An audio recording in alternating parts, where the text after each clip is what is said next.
Good afternoon, foodies, and Happy New Year to everybody. Hope you all had a fantastic holidays and got lots of lovely presents and spent some time with family and friends. But I think the celebration's more about being with family and eating lots of yummy foods. But today I'm on a bit of a cookathon, so I'm going to make a traditional English meal, which is shepherd's pie. So there's two versions, there's cottage pie and shepherd's pie, and I have no idea what the difference is between them. I just call it shepherd's pie or cottage pie. But of course, because it's Maria's kitchen, it's shepherd's pie with a little bit of a twist. So let's crack on. You will need a couple of pans, one for boiled potatoes and one for your meat. You'll need another proof dish.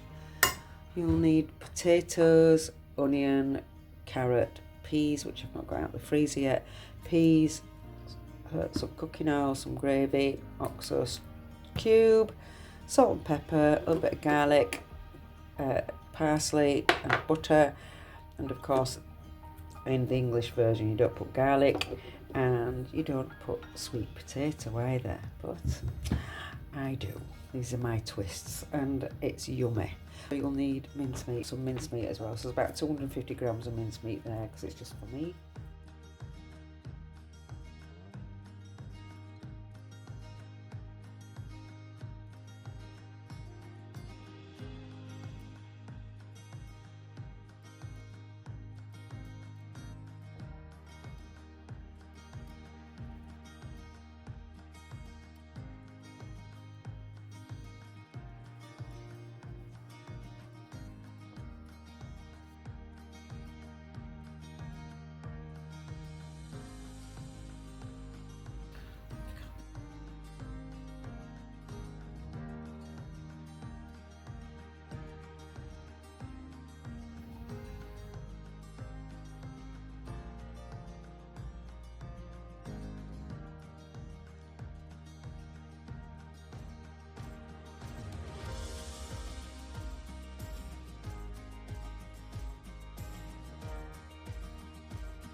have it.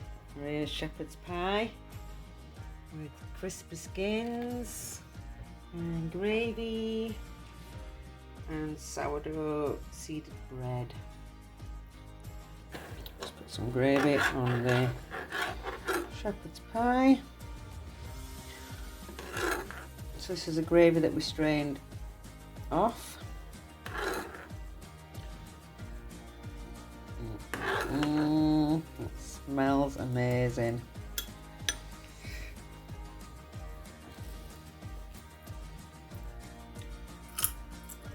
Yeah, crunch. Oh, here we have it.